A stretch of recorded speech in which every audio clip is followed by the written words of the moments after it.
last weekend, right? Yeah, a week ago yesterday, we were up in New Hampshire for a good old Papa Neil's bachelor party, and we were out Hell of a time. A hell of a time to all be together. I don't know who I was talking to. Maybe I was talking to Sean.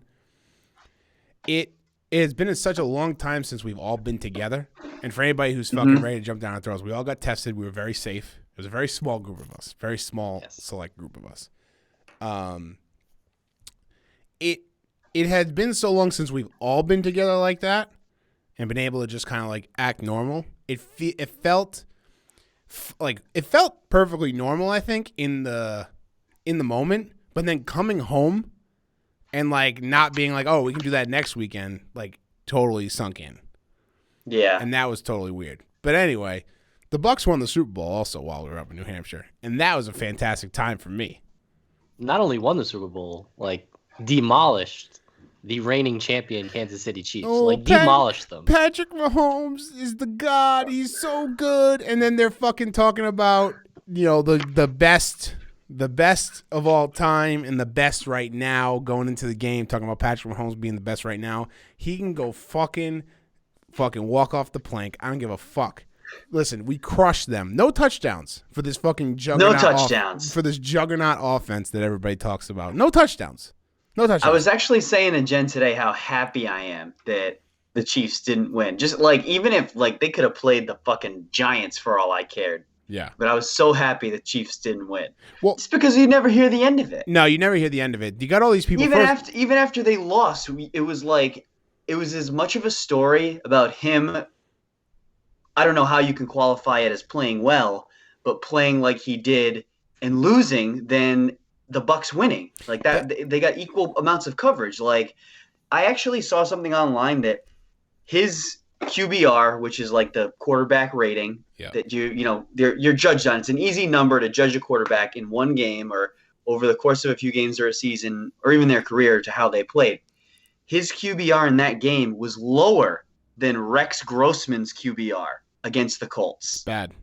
That's very bad. I think that has to go to the Bucks defense. Yes. Oh yeah. He didn't have like any like a less elusive quarterback would have got sacked a dozen times. If that was I'm trying to think of who if it was Brady, like imagine like going after a Brady or like a Peyton Manning or right.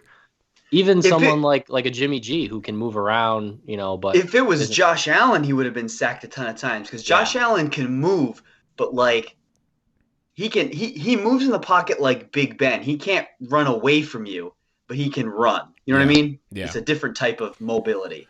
The Bucks defense gets all the credit for sure. I mean, Brady. Yes. Here's the thing, though.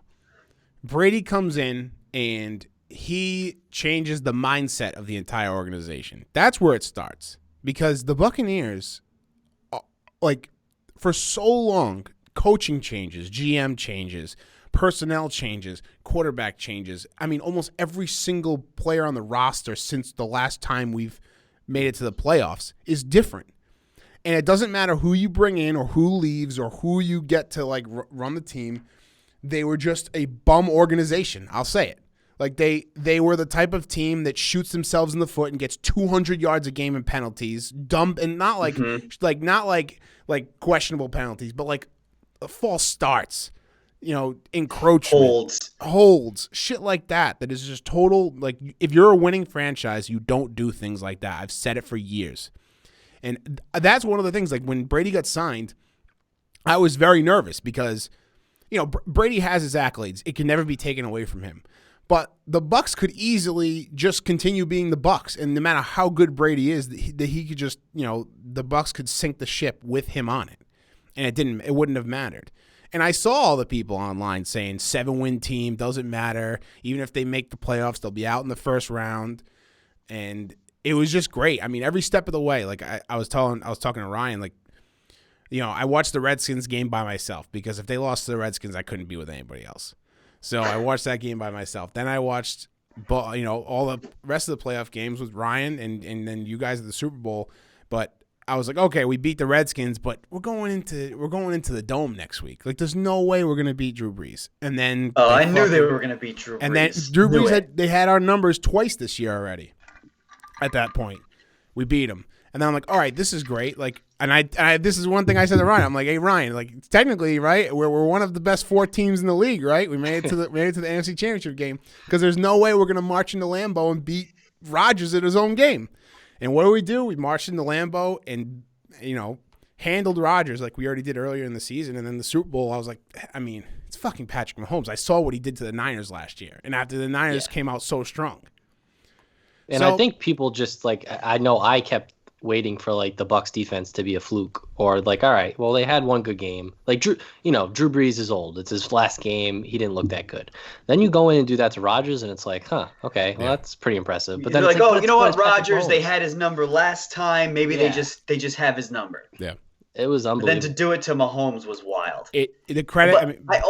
It also drives me nuts, like being a Patriots fan for so long, that like all the talking heads trying to diminish Brady's game, saying that, he didn't play that well and the defense carried him. Like, well, he threw for 200 yards and 3 touchdowns in the first half. What else do you want him to do? He played very well. He did not need, and the thing is, like in the second half, you play smart football. You don't need to. Brady doesn't need to come out and do what he did in the first half. And like the defense was rolling. He's not going to screw that up. Like they are rolling. Right. There's no reason to put the ball in, you know what I mean? Like risk the ball getting intercepted or all of a sudden a couple takeaways. You run the ball. Right. You run the ball, you eat the clock, and it was just great. I mean, he played perfect. If the game was closer, you don't think Brady would have put at least another 200 yards and a couple more touchdowns in the second half? Like, you're nuts. Like, like it's not like he fell off in the second half. The defense was playing out of their mind. Right. Yeah, we're talking about a guy who threw for 500 yards in the Super Bowl 4 years ago. Yeah, right. So it's crazy, but it's great. It's great to be a Bucs fan. I am fantasy champion, I will remind you. So it's been a good few months. It's been a good few months, fellas. Everything coming up back. Welcome to the Average Nobodies podcast number 110 for February 16th, 2021. I am Matt, and I'm here with my usual chuckleheads here, Adam and Ryan.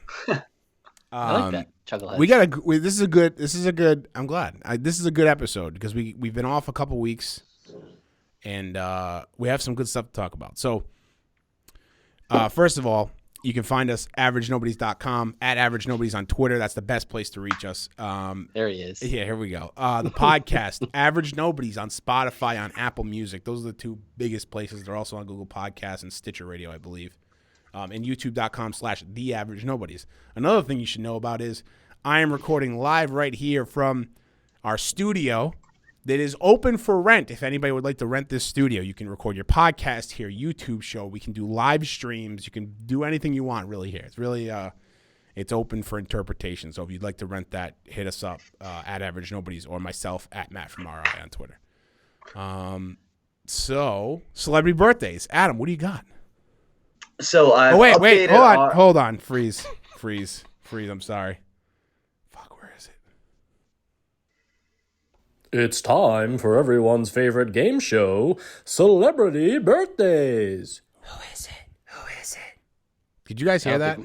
No, we can't hear it. Yeah, we can't hear it. I don't know what's going on with the board, you. But it played. The crowd can hear it. All right. The crowd can hear it. So I updated the scorecard after our last podcast's standings for celebrity birthdays. Yeah. And Ryan, I think you had 9 of them last time. You did 9 celebrity birthdays, a lot of celebrity birthdays. So it afforded me, Matt, and Mitch the opportunity to get a lot of points. Couple that with the fact that I skipped my turn recently or something like that. I screwed it up. You didn't skip your turn. You shot yourself in the foot. Yeah. Yeah. So actually, I gotta. If anything, you're at a disadvantage.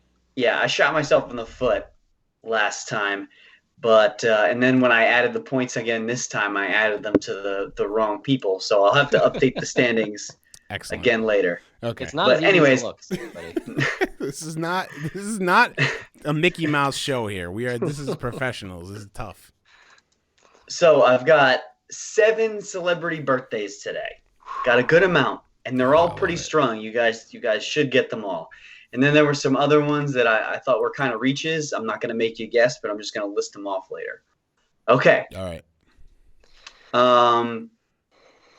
So, can someone call a doctor who knows how to pray over leftovers in a dark world, but only 28 days later? Ryan's got That's that. Ryan. Oh no. I know he was the brother in the leftovers. Fuck. What is his name? Why can't I'm drawing Matt such for a the blank. steal. It's not it's the villain from Jessica Jones. No. His name was Matt in the leftovers, so it's not Matt. Oh my God, why? Never seen I Leftovers. can't believe I know who it is, but I can't. I don't know why I can't think of his name. All right, I will accept Matt from the leftovers. He was also a doctor from Doctor Who. He was the villain in Thor: The Dark World, and he was also in 28 Days Later. His name is Christopher Eccleston. Christopher Eccleston. Okay. Yeah, he's Matt Jameson. Yep. I shouldn't get a full point for that. I'll do a half point. Oh, you're only getting a half point. Yeah. all right. Half point for All for right. characters. Damn it. And how old is Christopher Eccleston today? Well, Ryan, go ahead. You go first. 110, Matt. You should go off of that guess. No, he's I'm gonna say 55. I'm gonna say he's 53. Ooh, close. He is 57 years old today. Okay. All right. On the wrong end of that. See, Matt, that's why you should watch Leftovers because he's fantastic in it. I'm trying to think of Yes. who this is. I don't want to look him up right now, but after I will. What else has he been in? Like I don't know. Like I know David Tennant is a doctor, and I know that tall guy is a doctor. The tall guy. I don't know. There's like a tall guy doctor, kind of like tall and lanky. I think that's probably That's him. probably him. Oh, is that He's him? tall and lanky. He's like Alright. a tall, lanky guy. Then that must be him. Yeah. Okay. Apparently, this actor played a congressman. This actor has passed away. I will start this off with that. Okay. Apparently, he played a congressman in The First Kid with Sinbad, but he's most widely known for sharing the stage and his unfortunate skiing skills. Matt, I can't see you, by the way. You can't I see don't know where me. you went. Oh, you're back now. Okay. His unfortunate skiing skills shared the stage. Oh, is it fucking? Is it Sonny? Like Yes, Sonny, it is Sonny, Sonny Bono. He was in The First Kid. There's no way. When did he die? I don't know, but Oh, wait, apparently don't he was a tell me. congressman in First Kid. Okay, well, Sonny Bono. When I looked him up today. Matt, that is a full point. Let's go. All right, Sonny Bono is How old would have Sonny Bono been today? Jesus. Okay, so Cher is like. I'm gonna say that he would have been 75. I'm gonna say 78. Ooh, 86. Oh, He would have been shit. 86 years old today. So Cher Yes, must be he- significantly younger than him then. Yeah, I think he was a lot older. Okay. The spotlight, he's earned it. He's a star, boy, and a real uncut gem in his acting debut. Oh, I got it. That is. Can I go by his stage name? Because I don't know his real name. Yes. The Weeknd. It is The Weeknd. I You like that one, Ryan? do. How old is shit. The Weeknd today? I don't know. The Weeknd is 33. I'm gonna say 29. He is 31 today. Ooh. I didn't think he was exactly our age, but I knew he was right there. Shit. Yep. Okay. Okay. He started Beyond the Pines and stepped into the moonlight when he was truly detected as a two-time Oscar winner. Ryan. Wait. Not Ryan Gosling? No. No. Oh, is it Matt for the steal. Oh, wait. No. Say True the riddle again? Detective. Say the riddle again. He started Beyond the Pines and stepped into the moonlight when he was truly detected as a two-time Oscar winner. Fuck. No. I don't Really? know. No, I don't know. No, I'm trying to think of Place Beyond the Pine. That's the one I know the best of anything because I don't know what season of True Detective, and I only saw the first one. Ty Sheridan? It's not fuck. It's not Ben Mendelsohn. Yeah, that's what I was gonna say. It's not him. Shit. It's not You guys- Bradley Cooper. You guys give up? Is it? I think you guys are missing a I didn't see key Moonlight. emphasis. Huh? I didn't see Moonlight either. So Oh, okay. Is it? Oh, I know who it is. Mahershala Ali. It is Mahershala Ali. Mahershala Ali was in Place Beyond the Pines. He was. He was. Oh, see, I didn't know that. Ryan Gosling hit him with the pipe wrench. He Oh, was that's right. Eva Mendez's boyfriend. Oh shit! I mean, I would have had to. I think that if I had watched Place Beyond the Pines recently, I'd be like, "Oh shit, Mahershala Ali," but I wouldn't have remembered him being in it. So, Ryan, I'll give you the point for that one. Oh, I got it right. yeah, I mean, yeah. Yeah, after 20 minutes. He's so gracious. Adam is so gracious with his points. How old is Mahershala today? Mahershala who? I'm gonna say 38. Ooh, that's a good guess. I'm gonna say he's 37. He is actually 47 Oh shit! today. Wow. Surprising, right? Wow, yeah. Huh. Yeah. Very surprising. Okay. Damn. Last time we did this, we got a ton of ages, and this time nothing. All right, here's a good one. Okay. Beat me. Not actually a vampire, but brought a certain brood to the ring. This pro wrestler took quite the bite out of the WWF TV in the late 90s. Gangrel. It is Gangrel. David Heath. It is Gangrel. How old is Gangrel today? Have you looked up a picture of him recently? No. Please just search David Heath. Is it frightening? He looks insane He because looks those are bad. his real teeth. He got surgery done. No. I swear to Just God. sharpen them. Yeah. I'm gonna say he's 54. I'm gonna say he's 56. Gangrel is 52 today. Oh shit! No ages today. Fuck. I'm looking for a recent picture of him, but all I can see is old ones. He was on Cameo for like $20. Was he one of the? Was he one of the? Almost one of the chosen ones. Yeah, I don't know what's he gonna say. Yeah, that's true. I don't know. He just starts drinking. Same thing as blood. New Jack. Please true. no. Okay. 2. So I've got 2 left. 2. Legendary hip hop MC known for his New Jack City attitude now prowls the streets of New York City helping special victims. Oh. Oh, I that was close. I think it was Ryan. Very gracious of you, Matt. Ryan, who is it? One of my favorite beverages, iced tea. It is Ice-T. Very How good, old do you think very Ice-T is today? good. Ooh. I'm gonna say 63. Let's say Ice-T is 61. Wow, Ice-T is 63 years old today. Shit. There it is. Oh man. Matt, you're getting smoked today. No, you got a Wait, couple. I can't be getting smoked. I got 2, right? Yeah. I guess so. Yeah, you got the Weekend and Sonny Bono. There we go. All right, last one. Okay. Born after twins and now plays a mom to them, one can't help but wonder why this actress hasn't had a monster career until the early 2010s. I'm going to give that one to Matt. Elizabeth Olsen. Elizabeth Olsen. Today is her birthday. Elizabeth Olsen is. Oh man.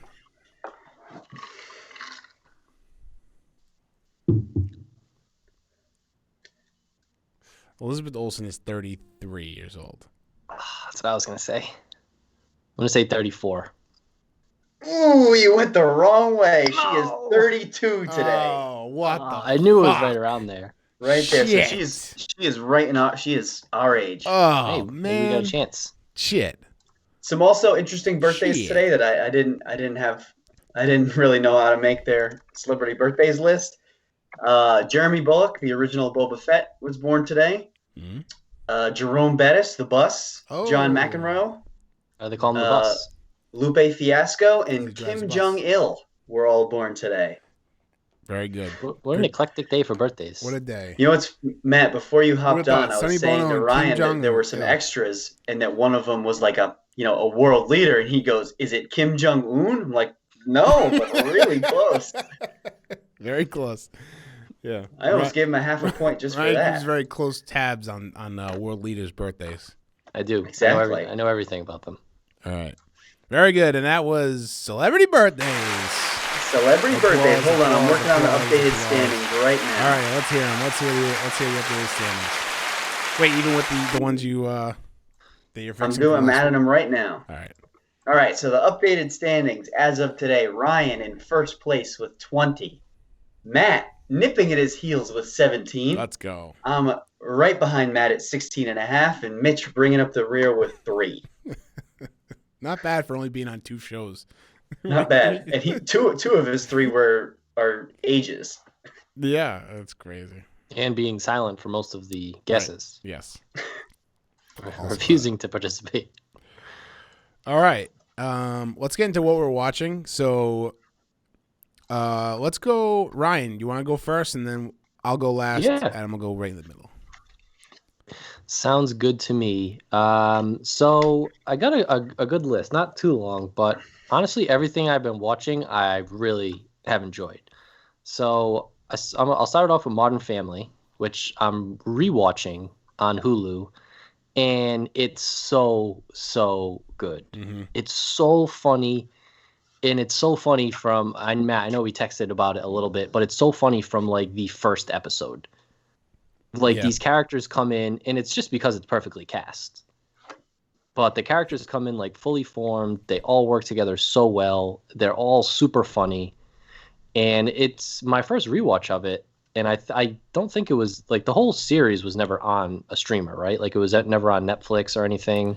No, I don't think so. I thought it was. I thought pieces So it of used it to was be- on Hulu.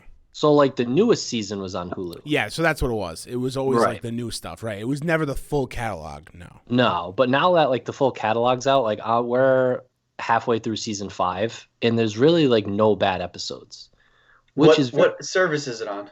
Hulu. Hulu, yeah. Okay. Which is very impressive because it's 24 episodes a season. So like even Wow. if the first 3 seasons are awesome, that's 72 really good episodes of television, which is like that's very hard to do. Yeah.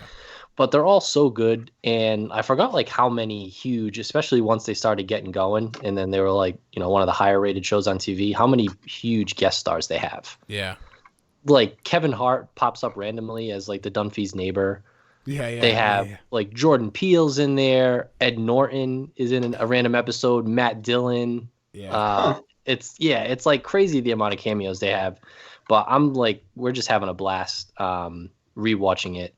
And I was going through, and I'm like, I remember really liking Phil. I thought, I'm like, he's probably going to be my favorite character on this rewatch. But it's hands down, it's Jay. Yeah. Jay Ed is O'Neill. good. He is so good, and he's kind of like a throwback type character that you probably won't see. I know we talked about this too, Matt. We probably won't see a character like him, at least not, in his form. Yeah. Anytime soon, just because he's very old school, especially with like one of his sons being gay. Yeah. And, Manny being kind of like, into like poetry and not sports and things like that. So some of his comments are just really like funny, but he does it well. The thing with it though is, and I think this is unfortunate because we won't see a character like this, is because it's not done distastefully. The writing is so well done, even for when it was, which wasn't too long ago, that this person's a real person that exists, and he gets better, and he tries. Like there's really like heartfelt moments that come out of this for someone who's dealing with this. This is happening in real life. To just shut that off and make everything totally 100% PC is not legitimate and not genuine. Like that's not how families interact. That's not how, you know what I mean? Like that's not how it happens. So, and his character's just so good. Like, and the delivery's so good. He knows what he's doing. Like growing up, Married with Children was one of my favorite shows. Yeah. I loved watching reruns of Married with Children. Loved it. He was great. So he gets it. Like he understands, and he gets the timing. You could tell. He's and he's not like the hero of the show. No. Like, they're like his family's actively trying to get him to like be more understanding and change, but he's still the person he is. And like you said, those people are out there. Yeah. So to just like not include them in a show because he might offend people is ridiculous. But I'm glad you brought up Married with Children because Bud is in an episode. Yes. Of Modern Family. Well, yeah. Aren't they? When they don't go they back all? to the college reunion, I think. Yes. But don't all the cast of Married with Children come eventually? I think eventually, yeah. I've only seen Bud so far. We're halfway through season 5, but in the first episode, I think it's the end of the first episode is when they adopt Lily, Mitch and Cam, and they bring Lily around to meet the family, and Jay just like off the cuff, just like goes up towards her. He's like, "Oh, let me see that little pot sticker." Like, it's like, but he's not saying it as like a derogatory thing or a mean thing. And then, they tell the family, like, "Oh, her name's Lily." And Phil goes, "Is she going to be able to say that?" Like, it's just like, it's funny humor. And like to take that out, I mean, I don't know. It's good comedic. It really is just good comedic writing. I mean, it is. If you don't find that funny, then, it's not hateful. Like, it's not mean spirited. That's very funny. Like, that's just funny. I don't know. Yeah. It's tough. We'll get to more of that later. Yeah. But yeah, I'm having a blast rewatching it. So I would say Jay, Cam, and Manny are my top 3. That's good. Yeah, the Jay and Manny dynamic is just unbelievable. Jay, I think you have to almost take both of them. Yeah, I almost have to take one with the other. And then I love Cam, and I just love Phil. And I honestly, an underrated character is oh my God, what's her name? Julie Bowen. I love is really good. I love her. I love her so much. Because Phil wouldn't be as funny if she wasn't as like, she's high strung because he's so bad. Yeah. She plays the high strung mom so good. It's really funny. It's all just like perfectly cast. Switching gears completely is a show I've been watching on HBO Max, Gomorrah, which is it's an Italian show, and it's like an Italian mob show, and it is fucking brutal. It is like. It's insane. There's just so much murder and like horrible things happening all the time, but it's so well done. It's on HBO Max and it's in Italian, so they have you can watch it dubbed, which I tried and I couldn't do. I don't know if any of you guys can watch dubbed stuff. It's weird, so I just do it with the subtitles. Yeah. But it's awesome, and it's especially if you like crime dramas and like mob stuff. But it's kind of cool because they focus just more on the crime stuff. So there's not really a lot of like family dynamic to it. Within The Sopranos, it was kind of like half and half, where you'd see the psychiatrist and Tony would be with his family, and then you'd have some of the mob stuff. This is pretty much just all mob stuff. Yeah. And it's really well done. And I kind of like it because I only know one of the characters, who's Salvatore Esposito, and that's the guy who was in the newest version of Fargo, newest season. Yeah, like the wide-eyed guy, the brother. So it's all new actors to you, and does it make it feel like sort of more real? It makes it feel way more real, and I haven't seen like a lot of Italian movies or TV shows, but just the way they film everything, and because it's filmed in Italy, so like the settings look different, like the actors look different, the way they film stuff is really cool. So it almost feels like you're watching like it's not a documentary, but the way everything's done is just like it's very well done. And I'm able to kind of like get into it more as like a real crime show instead of just thinking like you're watching it, because if you're watching like a TV show and it's supposed to be serious, and then you see like an actor, and you're like, oh, I know him from such and such, or I know her from that, where like that doesn't happen here because you don't know any of the actors. Yeah. Which kind of allows me to get into it a little bit more. But I would highly recommend it, especially if you like mob stuff. Well, I will say in the second episode of the second season, there's already been 2 dogs killed. So we're out. Yeah, it's like brutal. So the only thing you have to put aside is I don't know where the police are in any of this. There's a lot of like murders in broad daylight in the streets, and like no one's getting arrested. Everyone's just kind of walking around doing them. I'm like, huh. I mean, maybe really no rules out here. Yeah, maybe they paid off the cops. But it's really, really well done, and I love all the actors in it. So I would highly recommend Gomorrah. And then I watched also on HBO Max. It was their February release, in conjunction with Warner Bros. Was Judas and the Black Messiah, which was very good. I really, really liked the movie. The cast was unbelievable. It's crazy that it's based on a true story, and that What's it's like about? It's a historical drama. Ads for it all the time. Okay. So, Lakeith Stanfield plays this guy William O'Neill, who was basically like a petty car thief in Chicago in like the 60s, and he gets arrested trying like with the Grand Theft Auto. And at the time he gets arrested, J. Edgar Hoover and the FBI are trying to crack down on any like black political leaders. Like the FBI basically sees that as like the radicalization of America, and they can't have it. So Malcolm X, even like, you know, Martin Luther King, and then Fred Hampton, who was the leader of the Black Panther Party in Chicago or in Illinois. So what they do is when they arrest this guy, played by Lakeith Stanfield, they have him go undercover and infiltrate the Black Panthers. Oh shit! And Fred Hampton's played by Daniel Kaluuya, and he's unbelievable. I still don't understand. Like, so his real accent is almost like Cockney British. I don't know if you've ever seen an interview with him, but in this one he has like a Chicago, like authentic, perfect Chicago accent. That's wild. It's crazy. He's such a good actor. Oh, he's so good. Lakeith Stanfield it's kind of billed as like both of them. Both of them are amazing. And it's kind of billed as a biopic about Fred Hampton, but it's really more about Lakeith Stanfield's character, Bill O'Neill. Because he's like in the first scene of the movie, he's what really drives everything. But it's really, really good. I would highly recommend it. Just based on the acting. It's just so well acted. If either Lakeith or Daniel Kaluuya are going to get nominated, just based on it being like a historical drama and their performance, it's just so well done. Jesse Plemons plays the FBI agent that like recruits him, and Martin Sheen in like super duper heavy makeup plays J. Edgar Hoover. Oh shit! But you can tell like Martin Sheen just can't hide that accent, that like big Boston accent. He's really good as J. Edgar Hoover, and then Dominique Fishback is in it, and she ends up playing.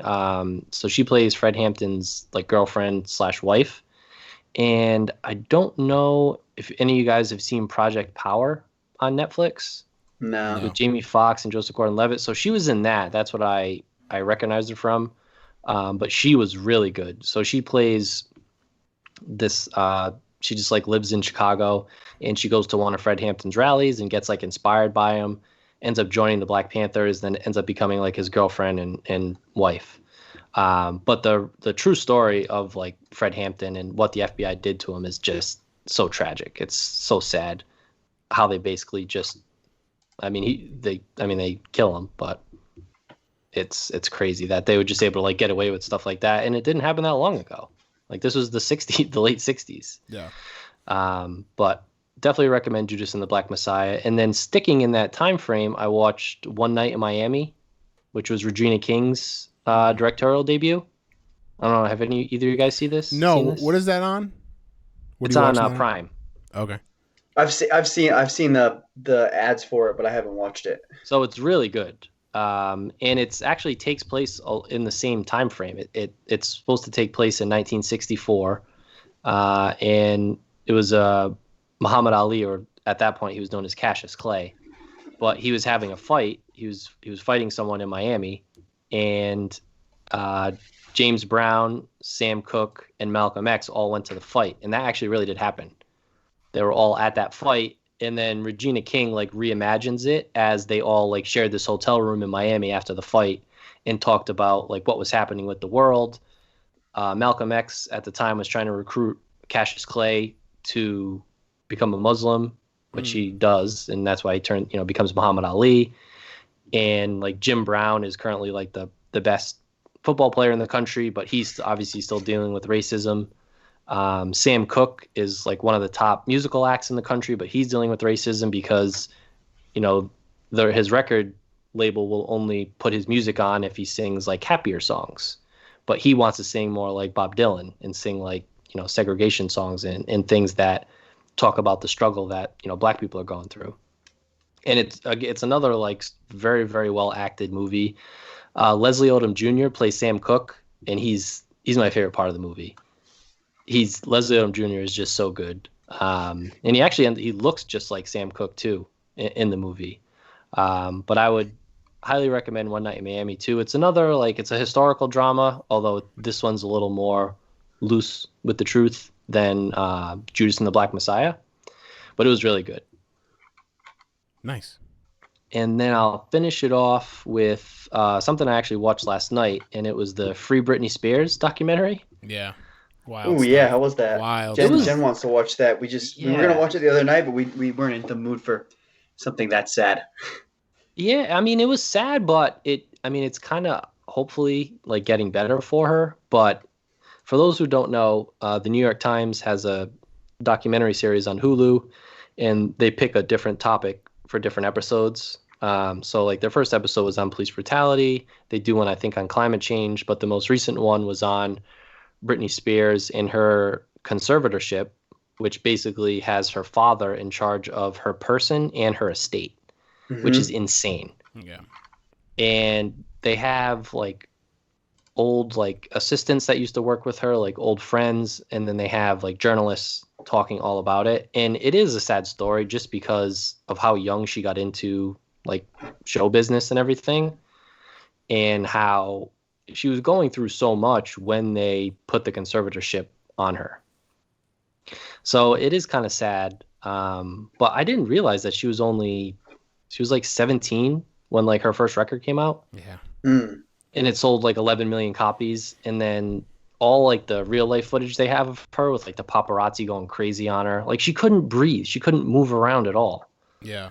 No matter where And she like went. the interviews, how don't you go crazy? Yeah, and like the interviews she was put in, and like the questions people would ask her as like a not 18-year-old like young girl. You know what I mean? Like younger than 18. Your volume's kind of low, man. I don't know if it's just Yeah, I can't hear you. Can you hear me all right now? Yeah. No? Yes? still a little low. Still a little low? Can you hear me Yeah. now? Can you hear me now? Yes. Okay. Yeah, better. that's good. Well, the interviews that she gets put in and the questions that Yeah. people are asking her is insane. Like how could you get away? It was crazy. It's like it's like people. There's like this argument. It's like people, like celebrities, get put in this public like light, and so like some people are like, well, when you became a celebrity, you forfeit that. You forfeit your right to privacy. It's like, well, I don't agree. I don't subscribe to that. Number one. No. Number two, this girl was 17 years old when she got thrust into the limelight, and all these people are like treating her like a piece of meat, essentially. Right. There's- And like when she was doing like the, hit me baby one more time and stuff, wearing like the schoolgirl outfit. Yeah. Do you think that was Britney Spears or do you think that was the record label? Yeah, being like, you know what, you should put on this, and we're gonna sell some records, baby. Right. Because she was in an interview, I think it was with Diane Sawyer, and before the interview, it was the wife of the then governor of Minnesota said that she wanted to shoot Britney Spears because of how bad an influence she was being on her daughter. And Diane Sawyer's like, well, you can't blame her, right? And Britney's like, what? She's like, you can't blame her. Excuse I mean, me? look, you're Yeah. dressing like that. You're being a bad influence to a Such young an woman. insane line of thinking, and then of course, hindsight is 2020. But then that interview with Matt Lauer, like, Yeah. well, Yeah. okay, How that? Yeah. Are you going to be the moral police now, Matt yeah, Lauer? with one of button in the your office? exactly. That was the most fucking. Are you kidding me? You fucking piece of garbage, locking people in your fucking office. Jesus. Psychopath. Yeah. Did you guys ever see the South Park episode where they talk about the whole episode is like how the media ran Britney Spears into the ground? Yeah. Britney So, like, Wouch. Britney Wouch. Britney Wouch. So like Ryan, if you've never seen that one, if you I wonder how you'd feel like how on the money it is that many years ago, after you've seen a documentary that just came out. Yeah, I definitely want to watch it because it started with like when she dated Justin Timberlake and then they broke up and like it was either Timberlake or most likely like his handlers, like his managers, like just knew how to control the press. So every tabloid in America was talking about how Britney Spears cheated on him and she had these wild nights. And meanwhile, like Timberlake just got away scot-free, got to sing, didn't have to do sit-down interviews, didn't have to like why is like 2020 doing these like hard-hitting interviews with 18-year-old Britney Spears? Like that's not what that medium is for. No. Right. And then she ended up like dating Kevin Federline, got married to him, and had like two kids like back to back.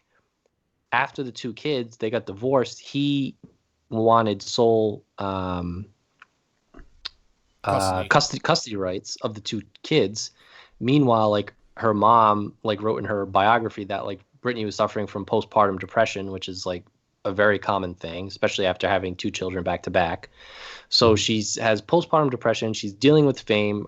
She divorced her husband. Her husband's suing her for sole custody rights. And all this is happening, and all people can say is like, why are you acting so crazy? Yeah, like, why are you so crazy, Britney? And then they go through like when she shaved her head, and like they have like her friends and assistant being like, that wasn't her being crazy. That was her saying like, I don't want like the fame for a minute. Like, give me a break. Like, maybe if I shave my head, you won't put my picture, you know, like you won't make me do a record deal or things like that. I mean, obviously she was going through mental issues, but people, instead of just trying to get her help or relate to her, immediately tossed her aside. And then because she went neglected for so long, they overcorrected it and got her this conservatorship. Yeah. Which put her dad solely in charge of everything, all her finances, any decision she would make, any medicine she took, any doctor she saw. It was insane. Yeah, it's crazy. And then I just don't get. And then the thing I didn't understand, which is the whole like Britney's whole point now, because she's trying to get out from under it. In a conservatorship, like it's almost exclusively done for elderly people who like are going through like either a mental something mental like a dementia or like a physical issue where you can't do things, and it protects you from people that are trying to like steal your money, or if you're just unable to do things. But when they did it to Britney Spears, it was 2008, so she was 27. Yeah. And while she was under that conservatorship, so they agreed to put her under it, saying like she couldn't function on a day-to-day life, like she couldn't make her own decisions. In 2009, she made $58 million she had a residency in Vegas, she had a perfume line, she was touring around the world.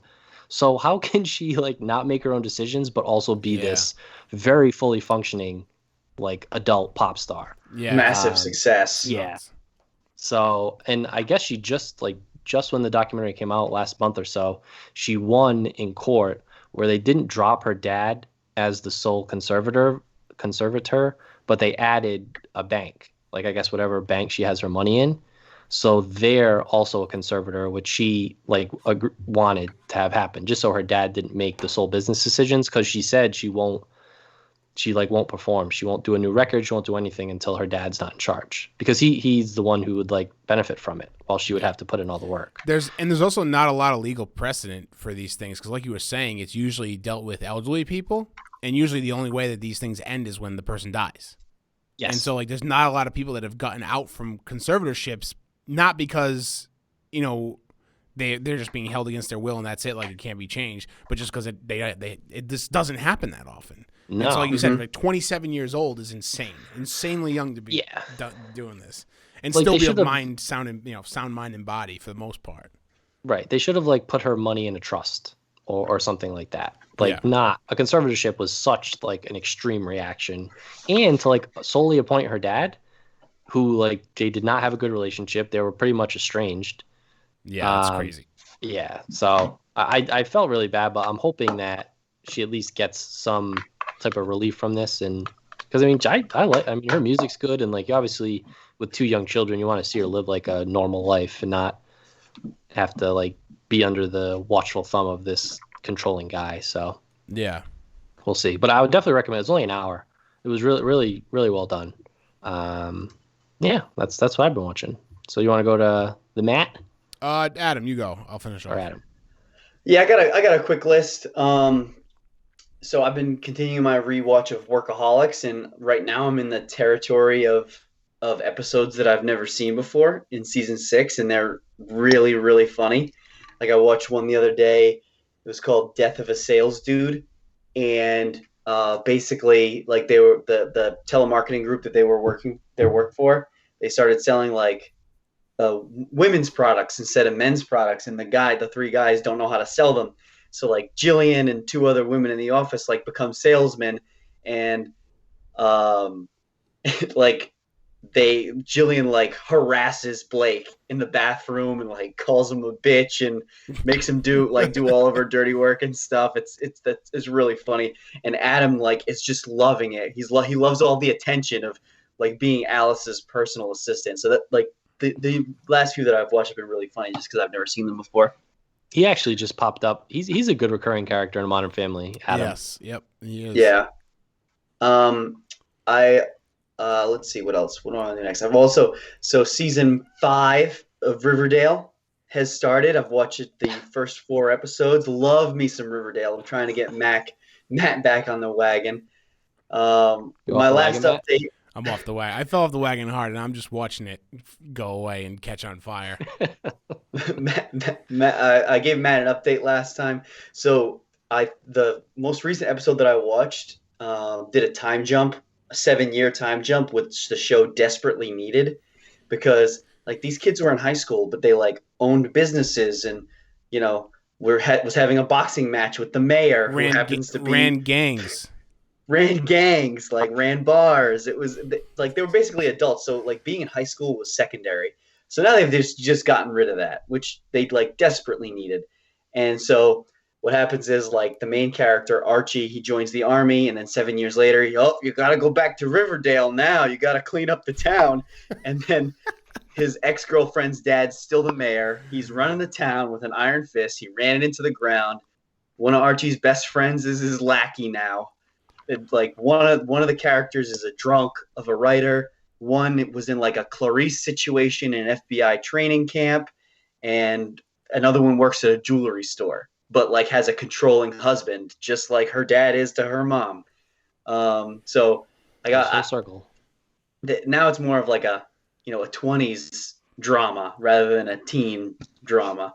But I'm psyched for it. It's one of my guilty pleasure shows, like Outer Banks. It's one of those guilty pleasure shows. I also watched, I think it was called The Vanishing, like something about the Cecil Hotel. It's about like the missing persons case of a woman named Elisa Lam in the I think it was February 2013, and so it's 4 parts. And as I was watching it, like I was getting frustrated with it because it put a lot more stock into like web sleuths, so fucking keyboard warriors making something out of nothing on the internet, than facts from the police and doctors and coroners. I would have preferred if they added more history about the hotel. And like I told, I don't know, I don't think I recommended it to Ryan, but as I was explaining it, it made me appreciate it a little more, because like you can take those web sleuth parts as how the media blew the case out of proportion, or like because the details of the case were released to the public, it got blown out of proportion, where like people were being wrongly accused and all this other shit. One of the most interesting parts of the show that I wanted to see more of is that the history of the hotel. So I don't know if you guys watch American Horror Story or not, but season 5 is called Hotel. And that season, the hotel is based on this hotel in California that just has a history of violence and death and drug use. Like there's a woman in the documentary who was a GM of the hotel for 10 years. She said in her 10 years, there were 80 deaths at the hotel. That's too many. It's too many for the hotel to stay open that long. And that's like 07 to 2017, not like in the 50s, 60s, 70s, and 80s when it was bananas. Like the neighborhood of Los Angeles that this hotel is in one of the most impoverished neighborhoods in the entire world. Like the sidewalks are filled with tents of homeless people. So it's got a lot to it. I don't know. It might be interesting to watch. It was 4 parts. I think it probably could have only been 2, but if you're into that stuff, check it out. I also watched Zodiac for the first time. I can't believe this is your first time watching Zodiac. I'm clutching my pearls. It's a David Fincher classic. I know. I loved it. I thought it was great. The acting was great. Robert Downey Jr. and Jake Gyllenhaal, Mark Ruffalo. I don't know why Mark Ruffalo spoke the way he did, but it's added so much to his character. Like speaking with a soft voice like that. That's very fair. Jake Gyllenhaal was his typical great self, and Jen and I were talking about Robert Downey Jr. and how like I bet the reporter that he played was probably nothing like that in real life. It's just Robert Downey Jr. showed up on set one day. It's like, I'm gonna play him like this. Take it or leave it. Yeah. I wonder about that. Probably much more interesting for a movie, though. Yeah. One thing that I learned about the Zodiac is that, you see all these stories about serial killers and like compared to others, like I feel like he wasn't as smart as others. He just got away. There was no like DNA evidence wasn't a thing back then. Yeah. And like he covered himself up and he only used a gun. He never like sexually assaulted anybody or even touched them without gloves. So like he left no DNA evidence behind. He was semi careful in a time where you needed to basically see a person shoot. You know what I mean? Like you needed to see you needed to see him do it, and for him to fucking jizz on the car hood and leave his name and phone number to get him. You know what I mean? Like it was a very like it was an early time in police work. That's why I like shows like I loved and David Fincher, Mindhunter. So fascinating, that era of like police work. It was so difficult for police to do anything. It's so hard. Right. You get like in the Night Stalker thing, you get a whole thing set up at his dentist office, and then you leave one day and the fucking alarm doesn't work. Like that. Like thank God we come. But yeah, he just was careful in a time, semi careful in a time where it didn't really. Like, there was no DNA evidence. You know what I mean? He wasn't on the record, so it's like, how do you find this guy? No cameras. No cameras. Doing it out in the remote middle of nowhere. There's way less gun control at that point. It's like a lot easier to just get a gun with no, And so anyway. Yeah. The way they lead you to it too is they lead you towards a certain person, which by just watching that's who I come away with it thinking was the Zodiac. I forget his name. Lee Allen, I think was his name. Lee something. But one thing I did, and it seemed like they also pointed in the direction of that whoever the Zodiac was, like took credit for murders that he didn't actually do, which was interesting. And then at the very first scene of the movie is like a young kid and a woman, and they get shot. The woman gets shot and killed in in their car. And then that same character is also in the last scene, like 20 years later. And like, he looks at a lineup of photos and immediately picks out the number one subject. Why didn't they talk to him before? Why did it take 20 years? I mean, I'm sure there's something in there. Well, they didn't have the lineup though at that time. They interviewed that guy like in the middle of the case. And then this lineup, like in the 70s, they were interviewing this number one suspect. And then when he pointed him out was in the 90s. Why? Well, maybe that was the first time. I don't know. That's a good question. I don't know. Just shoddy police work at him. Maybe you should march down to join the force. March down to the precinct in Norfolk and fucking let them know you're taking over. I think they've got it covered in this sleepy little town. Yeah. So I got two more points that I want to make. So I've been watching a lot of The Office lately. It's not on any of the streaming services anymore, so I just record it whenever it comes on YouTube TV. So I might have said this to Ryan before, but Dwight, and I'm a huge Parks and Rec guy. Dwight is April and Andy in one character. In which crazy. Way? Just like he's like crazy and dark sometimes, like April. And then he's like a child and crazy, like Andy at times. Just Jen said that one day, and I was like, it really, I thought it made some sense. He has a little bit of Ron Swanson in him as well, because he's very resourceful. Yeah, he's very and he's also very matter of fact in a lot of different times. Like he does like the Ron Swanson. That's true too. Dwight is a great character. Yes. Also, I've been giving you updates on my. Jen has been watching Bones, and I've sort of been in and out on it. And I'm here to say that I'm officially out on Bones. Out. So there are 12 seasons of this show, right? And it's basically the same core cast of the season of the entire show. And the main detective Booth and the forensic anthropologist Bones, main two characters, man and woman, and they have this will they, won't they going on for 6 fucking seasons. 6 of them. And like not short ones, 20-something episodes of the seasons, right?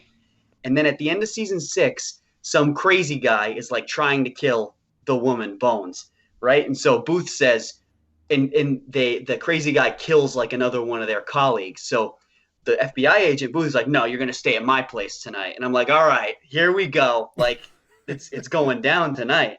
Tragedy brings people together. So she climbs in bed with him, right? And then she just starts crying her eyes out because she's super sad because this is happening and one of her friends have died. I'm like, oh my God, here we go. Another season lost.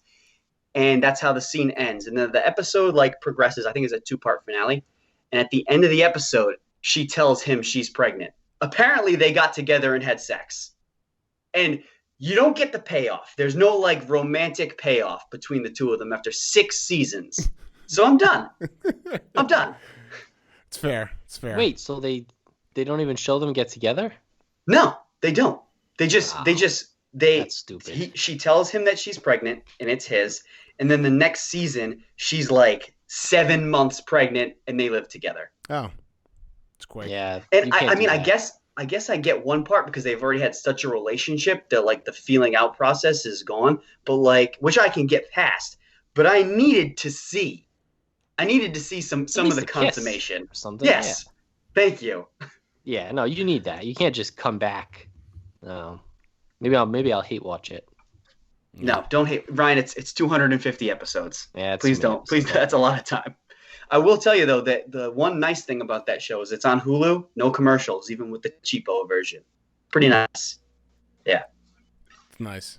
All right, that's all I got. I'm sweating now. I'm so worked up. All right, I'm gonna go through mine quick, and then I'm gonna end with 2. We're gonna talk about Adam and I went to a movie theater to see a movie, a very special movie. We're gonna end what I'm watching with that, and then we're gonna get into our Lost Power rankings and also talk about where we're at in Lost. So, but first I'm gonna go through what I watched. So I watched Little Things. I wish I hadn't. It just wasn't. It just. Especially with that cast. Yeah, it's just okay. Yeah. I mean, and it wasn't even okay. I didn't enjoy the end. I thought it was like, I don't know. I didn't get the, oh God, what is his name? Mr. Robot. Why can't I think of his name? Rami Malek. Rami Malek. Just, the character was not developed at all. Like, not at all. Like, the only thing I knew about him is that he had a wife and a kid. It was just, I don't know. And Denzel was very, like, there was not a lot of great Denzel. But anyway, I watched that, and I'm like, you know what? I need a Denzel palate cleanser. I need to watch something really good with Denzel in it. And I watched The Equalizer 1 and 2, because I'd never seen them before, and I've heard Yeah, I've never seen those. They're pretty good. Equalizer 1 is significantly better than Equalizer 2, but Equalizer 2 has Pedro Pascal in it, and he is the bad guy. So, I mean, it's like, it's this and that. It's a balance, but Equalizer 1's very good. He's just like, it's like a John Wick type movie. He's just a badass. Gotcha. He has a past. He goes around and he kicks people's asses, and they're like, "Oh, who's this guy gonna do? This old man, he's gonna beat me up." And yeah, he is. And he fucking breaks the guy's arm and shoves him off the roof. So it's cool. A woman I work with is an extra in The Equalizer. Which one? The first one? Shout out, Carol. Yeah, I think so. Yeah, it's set in Boston. Yeah, so I'll have to. She said she's an extra on the train. So when I watch it, you got to look out for her. There's also this insane scene in the second one. Like, it leads up to the final battle between him and Pedro Pascal. His house is on this little island. It's not anywhere actually in Boston. This is just filmed somewhere else. And the only way to get on and off this island is this long strip of highway with ocean on either side. Like, it's just like, and so that day, like, a huge hurricane is rolling in, and so they're evacuating the island, this little island. And there's a shot of, like, Denzel driving up in his car. You know, he's the only one going in, and everybody else is leaving. There's all this traffic, and there's this police barricade, and they're like, all right, everybody, let's go, let's move out. And Denzel pulls up to the thing, and the guy's like, well, you can't go in here, there's a huge hurricane coming. And Denzel just goes, oh, I'm checking to see if I left my stove on, and the cop's like, all right, go ahead, that's it, go ahead. It's like the waves are crashing over the road. I'm like, what the fuck? Who would just let the house blow up at that point? Oh, he's got to check if the stove's on. So it makes sense. And his stove was not on. So joke's on him. I also watched I watched this documentary called Game Masters, and it's like this pretty low budget little documentary on shit. I think it was on Hulu, or maybe it was Prime. Game Masters, all one word. It's about people who design board games. It was so awesome. And now all I want to do is make my own board. I've always suspected that I would try and make my own board game, but now I'm like very motivated to come up with something. But it's just about these people who come up with ideas and they game test it. They go to like conventions and trade shows and they play with other people. They bring their new games and everybody's like, oh, this, and there's like these awards that they get given out to game, like board games. And if you get this award, then you're set. Like your game's going to sell. Like it's very fascinating. And it follows like 4 or 5 different people and their games and stuff. It's very, very cool. So I enjoyed that a lot. I definitely recommend that. Did any of you guys watch Surviving Barstool? No. So Surviving Barstool essentially was a spoof on Survivor done by Barstool with a few of their employees. It was very well done. The kid who produced it he's like kind of like a behind the scenes producer. Nobody really knows his name, and he knocked it out of the park. Like it was just like a lead up to the Super Bowl, a lead up to Super Bowl weekend. It was like 5 nights in a row.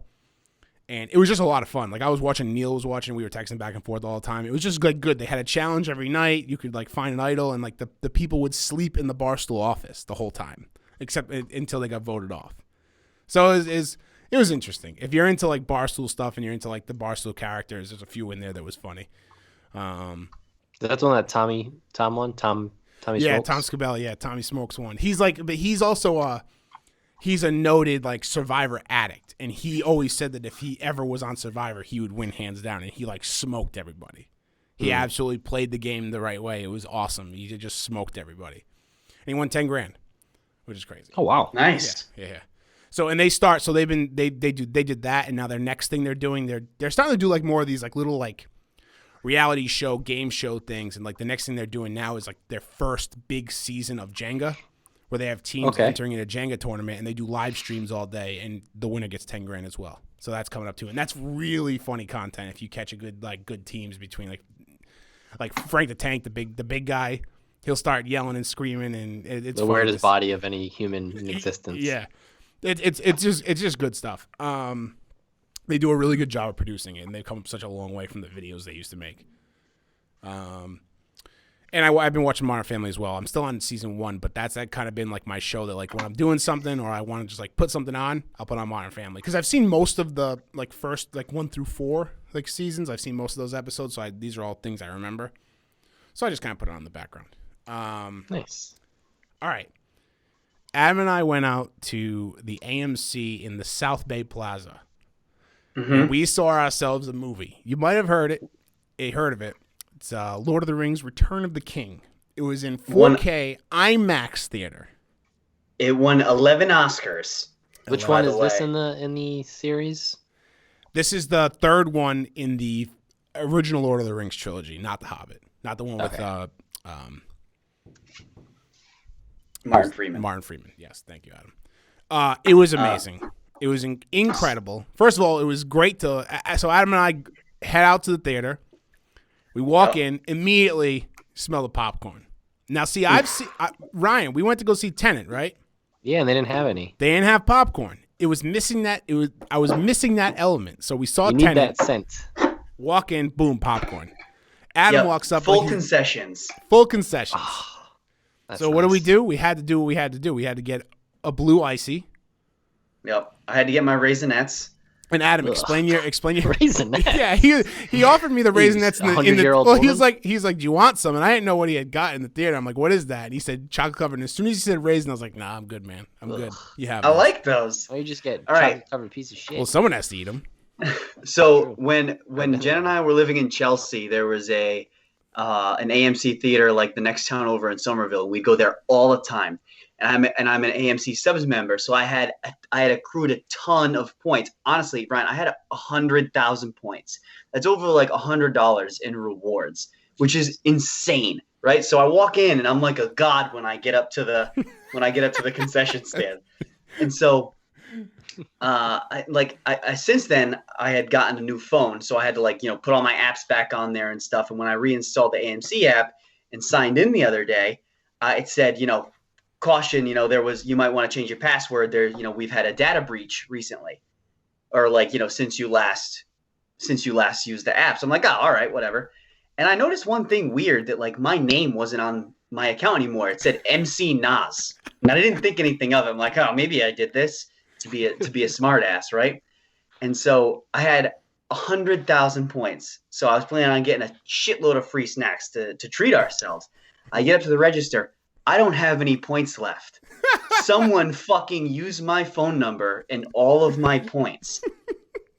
All I had left was it was probably some dickhead teenager working at the concession stand that memorized my phone number to buy snacks while they worked there. You have to believe that that's what it is too. Like I don't know who takes the time to hack into an AMC account to get points for movie theater stuff when nobody's going to the movie theaters. Yeah. Right. Nobody was using my card number to go to the movies. Right. You know what I mean? My email address was still the same. It was just somebody used all my points. Tragic. How disappointed were you?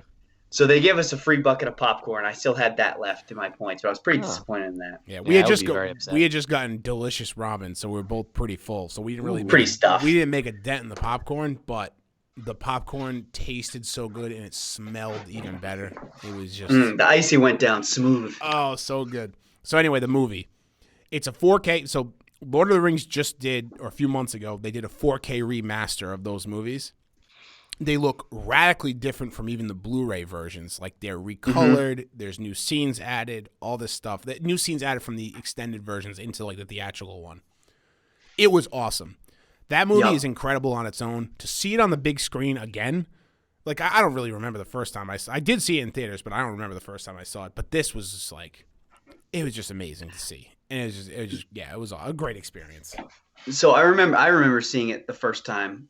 When I saw it in theaters the first time, and the reason I remember it is because my dad took me begrudgingly and huffed and puffed his whole way through because he has zero interest in that kind of stuff. But yeah, the 4K and like the additional scenes and pieces, I felt like they added a ton to the movie. Like especially the scene with where Aragorn and Legolas and Gimli go to like the city of the dead. Like you can really see the characters in that scene, whereas before it was, kind of tough to see. I'll tell you what, though, really didn't need to see that big spider in 4K. I could have gone without that. Yeah, that's even for me. I'm not like super squirmy about seeing spiders, but even for me, like that's the scene where Frodo gets the I don't know, the fang, the stinger. The pincer? Yeah, stinger. The fucking, that's bad. Like, that's just right through his gut. He's like, he's trapped in all of the webbing. Yeah. Did not need to see that. The effects in that movie look so good. There are there are very few scenes, and I mean, maybe like one or two. The one that really stands out that doesn't hold up great is when Frodo is running into Mount Doom. No. Yeah, I know exactly what you're talking about. He's on a treadmill. Yeah. That has never held up. But the rest of the movie, like, it looks fantastic. Sounds great. The music, obviously, is all time. Yep. The and you know what, Matt? Even if the fact that it was in 4K was just a bonus. Yeah. Because like being able to see a movie of that caliber in theaters, 20 years later, or 17 years later, in IMAX. Formatted for IMAX. It was formatted for $10. I know, yeah. Can't beat that. Fucking steal, man. It's so that was a great time. It was great to go back to the theaters. So I'm surprised your dad does not bow to the King of Gondor. Your dad's he is not interested in that. Very surprising. It was such a good time. I'm glad we did that. And then the last thing here, Lost. Let's talk about Lost. Power rankings. Let's get that out of the way first. We both finished season 3. Yep, we're at the same spot. Ryan, we're gonna talk in a second. I'm losing my. I just finished like right before we started. So I'll do my power rankings first. Okay, you go first. So these are you tracking them? Are you tracking them or should I? Oh no, you can track them if you want to have them. Then. Yeah, I have a document. Okay. Do you have mine from last time? I'd like to hear mine from last time. Okay, yeah, so let me go over it. We got last week's power rankings 2 weeks ago from power rankings. This was January 30th. Okay. Adam's top 3 power rankings. Mr. Echo, number 1. Yep. Saeed, number 2. John Locke, number 3. Mine was, I'll get to my one before I do mine. But for Adam, Echo, Saeed, John Locke. Okay, so mine are 100% different. power rankings, and these aren't. So those I put in order to those. I think. Matt? I mean, I have them down in that order. I distinctly remember you saying Mr. Echo was the man. He was your favorite. So yeah, I think I did because I have mine in order. The ones I did, mine are wild as well. Okay, so I'll try to make an order out of these. I'll do number 3 first, which is surprising. Okay. Number 3, I've got on my squad. Sawyer is my number 3 in my power rankings. Season 3 really for Sawyer really stepped up for me. Okay. Number 2, Ben is my number 2. Oh, you because motherfucker! Yes. So he's such a good. Ryan and I were texting about it for like someone to come in like that to such a strong cast already and make such an impact. He is an incredible actor. Do you know an incredible character? Do you know you've only just scratched the surface of what he does too. I'm imagining. Do you know the fun fact about Ben Linus? No. So Ben Linus was only supposed to be in 3 episodes or something like that, and then when he was only supposed to be held as captive, and then they decided to write him back into the show because of how good he was. You know what? We're gonna make him the leader. So you want to make him number 1? That's awesome. Good for him. Oh no. Oh, make him they made him the leader of the others. Okay. And number 1 on my list, Desmond is my number 1 in my power rankings. Dude, Desmond has you get so much of Desmond's past in season 3, and you get so much of what he's doing and what he's trying to do in season 3, and then you pull that in with like his flashbacks and how useful he is and how smart he is, and then his hair. Like, he's just the number 1. You and his fucking hair. There's a lot of good Penny there's, too, there's right? a lot of good hair on the show. Penny, yeah, we met Penny. Yeah. So, but I'll also say that I don't hate Jack anymore. I get it. He gets thrust into this leadership role, and nobody fucking listens to him. Like, it's Jack, what do we do? And he goes, okay, you do this, and they don't do it, or they do something different. Fucking Kate is famous for that. And yes. Kate is the worst. She is the absolute worst. She never listens to orders. I don't think she's the worst, but you're right. Like, there's this funny line towards I don't know if it was the last episode or second to last episode when Jack was like, you have been looking at me for the past 80 days as a leader, and I'm making a decision today. Like, we're doing this. Like, are you going to listen to me? I'm the leader. We're doing this. Yes. All right, Matt, who do you got as your power rankings? All right, here we go. So I'll do 3, 2, 1 as well. Number 3 on my list, a character that I hated coming into this. Hated. Charlie, number 3. Whoa. Number 3, Charlie. He came in hot towards the end. We're going to talk about the finale too, right? Yeah, we're going to talk about the finale. Okay. He came in hot at the end. I liked his character arc throughout this season. The first 2 seasons, I didn't really enjoy him, but I think that he was just kind of there and they had to write him. And then eventually they found the story that would carry him. And I thought that he's in Lord of the Rings, isn't he? He is. Merry Took. Yep. He is a hobbit. Charlie, number 3. Number 2, Sawyer. Fucking love Sawyer. Okay. Love Sawyer. Sawyer came in clutch a lot this season. He was also like, you got a lot more of his, not more of his backstory, but you got some resolution from his backstory. You get his like love with Kate, even though now fucking Kate apparently loves Jack. I fucking hate Kate. I fucking hate her. I hate her. You know what? I loved it in the finale. I loved it in the finale when Sawyer kills Tom Friendly. You know what? Yes. We're done with him. How many more chances are we going to give this asshole? I kind of liked Tom Friendly when he was like, when Jack was playing nice at the camp and did the surgery for Ben and stuff. I kind of liked him, but also like you're right. Like how much longer can we like fucking go on with this? Yeah, time to die. Especially once you introduce Ben. Like this, Ben's the guy now. So. And number 1 is Ben. Ben Linus is my number 1 in power rankings. Like, obviously, he's not the best like human in this situation, but as far as the show goes, he is the best, and he's just unbelievable. So, great character.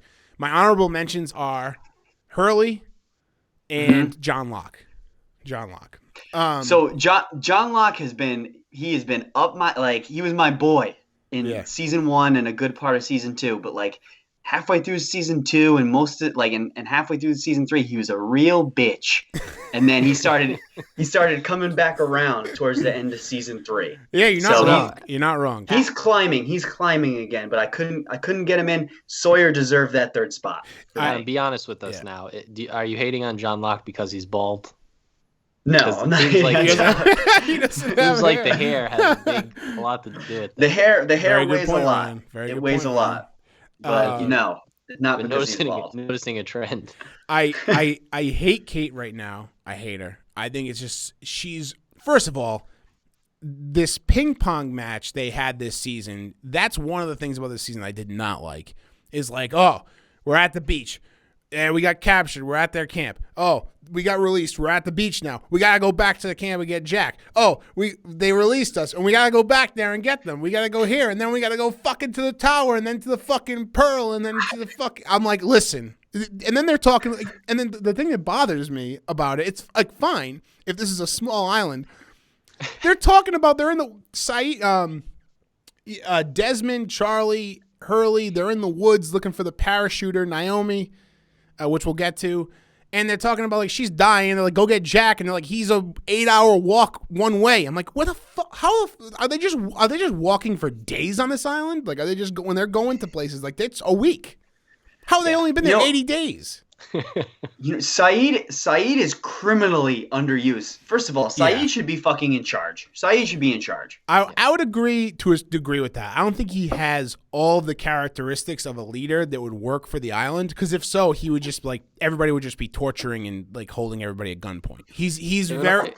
It would be like making the Secretary of Defense the president. Yeah, he's good for what he does, but I don't know if he could have been the leader. I like Saeed. He would probably be an honorable mention for me too. Like, he just is like so reliable. You know what?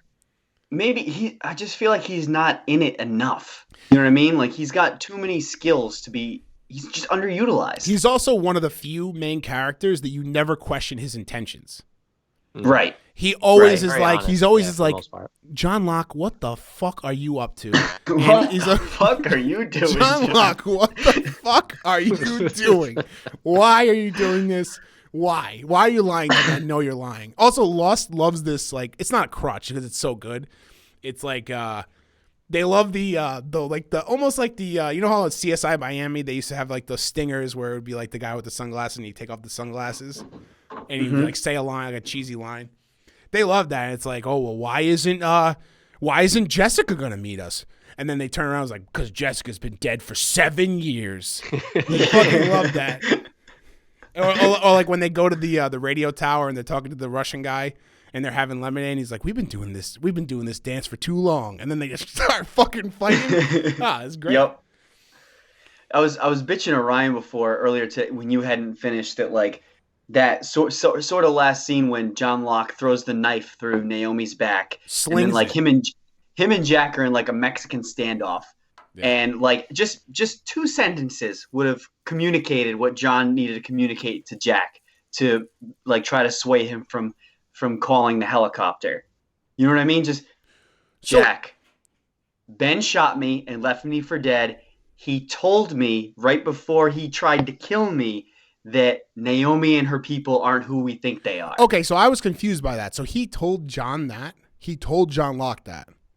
I'm pretty sure he said something to John about her. Because I was confused. And, like, I knew John Locke has this weird thing where he wants to stay on the island as well. But when he killed Naomi, I was confused as like, well, how does he actually know? Right. But yeah, I mean, that whole what was the name of the episode? It was the Looking Glass. The Looking Glass Part 1 and 2. Through the Looking Glass, yeah. Yeah. Which is like, obviously, it was a double meaning. It was the, I don't know if it's a double meaning, but it's the base, the underwater base. And then it's also, like, when, spoiler alert for Lost, obviously, if you've been listening to this, we're spoiling it. When Charlie dies and he's looking through and talking to Desmond and, like, relaying the message that it's not Penny's ship. Like, it's not the one Penny's. But I want to know is, and I guess Alice in Wonderland too. Yep. Alice in Wonderland. Yeah, Alice in Wonderland and Through the Looking Glass. Yes, right. the final moments with Charlie I thought were great. Like I did not expect that. Like I did not expect. I know. I did not expect his character. Like they did such a good job of like, okay, he's gonna die. Desmond says he's gonna die, and then they do a good job of like going back and forth with it enough where you think, you know what I mean, where you think like, just when you think. Yep. There you go. Sorry. Yeah, no, right. Well, just when you think he doesn't, like, just when you think, like, oh shit, like Desmond's gonna go instead of Charlie, and then Charlie picks up the oar and smacks Desmond in the face, and fucking goes down to the looking glass. Right up until Charlie's death, I thought like, oh, maybe they did something where they both live, through this. But then Charlie just like, and I feel like Charlie thinks that too, and then he sees the Russian guy outside of the station with the grenade. Yeah. And like he just makes a snap decision. He doesn't even it doesn't even process to him that he has to do this because he has to die. No, he does it because he has to do it. Yes, you're absolutely right. I liked the end. Like of course it's sad that Charlie died and he's on my list as number 3, but I think that you could argue that he could have he did everything he needed to do in that room. He could have just ran out and shut the door. It would have taken a long time for that place to fill up with water. Right. He could have went out and shut the door behind him and locked it. Like it, you know what I mean? Like you could lock it from the outside. Also, they had the scuba tanks ready. Like just grab it and jump in the water. I mean. So I think the way I took it, and even in rewatching it, is like he believed in Desmond that he was meant to die on the island. And true. Was he going to die like with the tree falling on him and then that's it? Or was he going to die, helping out these people that basically saved his life? I mean, when he landed on the island, he was a heroin addict, and John Locke saved his life. So now this is his way to like give back to them. Yeah. And if he's going to die regardless, like you can't keep cheating death. Right. You're right. Yeah. So he went out a hero. Right. He wanted to go out a hero. And I mean, for me, what gets me in that scene is the music. Like the music and like the the Sharpie on the hand, it just is so sad. So they do such a good job with it. What was I was gonna say something too. Oh, his ring. Did I miss it, or did he give his ring to Claire? Yeah, and she left it. Oh, okay. She left it behind. Oh, good. Excellent. But yeah, I thought that was a really touching scene with the flashback with his brother. And like his brother giving Charlie the ring. Yeah. That was nice. Yeah. And then of course like the foreshadowing of like Charlie jumping into the pool, and like because it goes back to like he trusts, like it was like he trusted in Desmond that was the right thing to do, just like he trusted his dad to catch him when he jumped in the water. Yeah. Thought that was really good. So I'm wondering now that we found out, so. We'll get to the flashbacks, flash forwards, because now we figured out there's some flash forwards as well. That was fucking mind blowing to me. That was bananas. Absolutely mind blowing to me, because I'm watching this, and then as soon as I saw that, I'm trying to think back of like how many of these other people are flash forwards. Like some are very obviously like flash behinds. Maybe Jack was the only one, but shit. I think that was the only flash forward we've seen so far. Yeah. I'm pretty sure it is. Shit, what was I gonna say? I was thinking about Charlie and fuck. Oh, okay. I wonder if there's anything that's gonna come of it between like Claire being Jack's sister. Oh, we have to get that. Right? I mean, so I would have never thought that they would have. I kind of made the connections that John Locke's dad was also the same person that Con Sawyer's mom. I had this weird like, because when they started making connections of everybody on the island, I was like, where are the other connections? And that was one I had made. Right. And they did a good job of somehow bringing it back in where John Locke got the file. I mean, these people like Ben Linus knows, right, that Claire and Jack are. They have to. They know everything. Kind of interesting seeing the like. Originally that the Dharma Initiative. So the Dharma Initiative people are all gone besides Ben. Yeah. He's the only one technically. And then and they give you the backstory on that too. I think that's pretty early on in season 4. One thing which was weird to me is like, so when Ben was a kid, he runs out into the woods and he sees that guy. And that guy like doesn't age. He doesn't age. Yeah, he does not age. Richard? the mayor of Gotham with the permanent guy liner. Yeah, Richard. Yeah. Yeah. So I'm interested to see what happens with that. He's a big part of season 4 too. Okay. Yeah, I love the show. I'm psyched to continue. It's the reason I'm not watching episodes right now is because we're doing this podcast. I'm trying to remember. Like, so what did they tell you about in the fast forward? It's just Jack, like, at the airport, right? He's a disaster. So Jack, go ahead, Matt. Yeah, he's a disaster. Yep. So first of all, and I wanted to ask you this, Ryan. He's all fucked up. He has this huge beard. He's drunk all the time. He goes to a funeral that nobody shows up to, and you can't see whose it is. Right. You do see they do show you that. And then he calls Kate, and Kate meets him outside of the airport and was like, "We need to go back." And I'm like, they're leaving us with so much that if someone answered. It's so. Did you also notice what Kate said? Kate said he's gonna wonder where I am. Is that like she's so, with somebody? Right. We don't know. I assume it's Sawyer. I would assume Sawyer. But who knows? She also said she loved know. Jack. Right. Listen. That all is the beginning of the season 4 is really good too, and depending on when we podcast next, so like a fan favorite episode is episode 5 of season 4. Okay. So I don't know if you guys will probably get it. It's only 5 episodes in, but it's called The Constant, and it's like it's like a full Desmond episode. Oh fuck. Whoa. Yes. So that's like hands like what it's almost in everyone's at least like top 3 for like Lost fans. So I'd be interested. Hopefully you guys get to it by the time we podcast next. I want to hear your thoughts on it. But so my 3 mind-blowing moments of the end of season 3 has been the flash forward with Jack. I was flabbergasted. Did not see that coming. Yep. Did not see it coming at all. Number 2 was the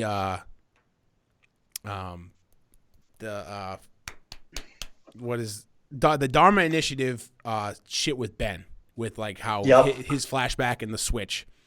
And then my number 1 was the fact that they think that they found the plane with all their bodies on it. That's what they're being told, right? But like, what the I want to, because they're back in reality apparently, like they're back on in the world because they got rescued. But I mean, what are they going to say about the plane with all the bodies on it? I don't understand that. So everything gets cleared up for you pretty quickly in season 4. And then something that I thought was a theory that I'm still not buying, but I thought it was an interesting thing that John Locke's dad was saying that, like, where do we think They're we in are? hell? That they were in hell. He's like, I was driving on the highway and I hit the median and now I woke up and I'm here. And he's I don't buy it. He's a career con man. I don't buy that. He's a piece of shit. I thought that was a great scene. I thought that John Locke only lied about who was in that, who he had locked up. He said it was Ben. He said it was, he said it was Ben. He's like, you're going to want to kill him once you hear what he has to say. And John Locke doesn't even have to do anything. He just lets his dad, unravel and let Sawyer figure it out. And then, Yep. I thought that was a tremendous scene. I agree. So, but yeah, awesome. It was great. What else we got here? We're going. You want to run through these? Yeah, we'll just run through these last couple of things. Gina Carano has been fired from The Mandalorian for making some insensitive comments. Won't get too deep into those, but what she did, you gotta know that it's not appropriate. If her what she said wasn't what she said, I would be quicker to come to her defense in situations like this, because I think it kind of gets out of hand with people not like. But let's all just agree going forward that it's not a good look to compare something to the Holocaust. No. Let's just mark that down on the calendar. Today is the day we decide that that's not, to compare something to the Holocaust is not a good thing. Especially when like no one's coming to your house, no one's like coming and like killing your family and putting them in concentration camps because you voted for Donald Trump. No one's doing that. Yeah, it's not the same thing. Like, I'm sorry people don't agree with you, but it's so tone deaf, and that's like the easiest way for me to say it. I mean, I don't get it.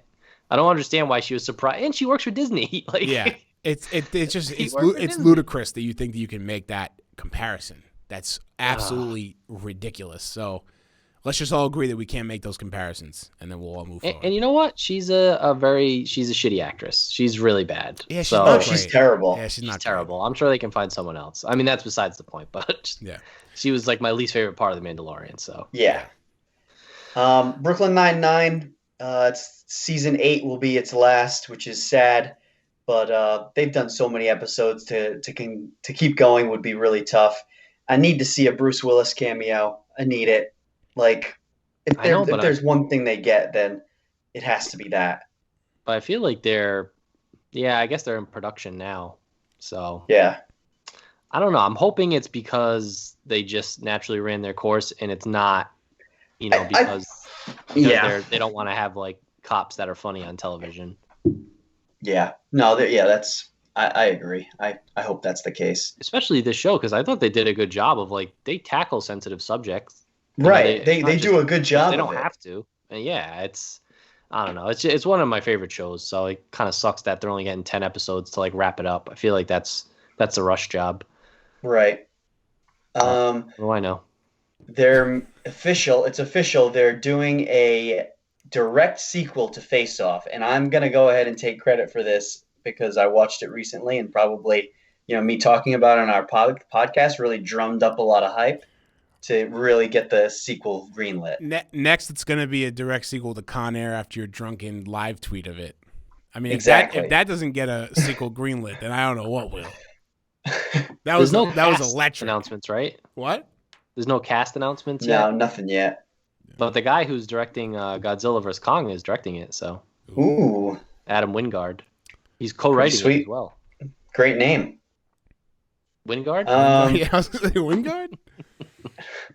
And then I'm on day 3 right now of going cold turkey. I have not watched the Zack Snyder's Justice League movie trailer yet. And Ryan, I have removed Instagram, Twitter, and Vero from my phone. I haven't been on I haven't been on social media in 3 days. You're going to have to keep them removed until you see the movie.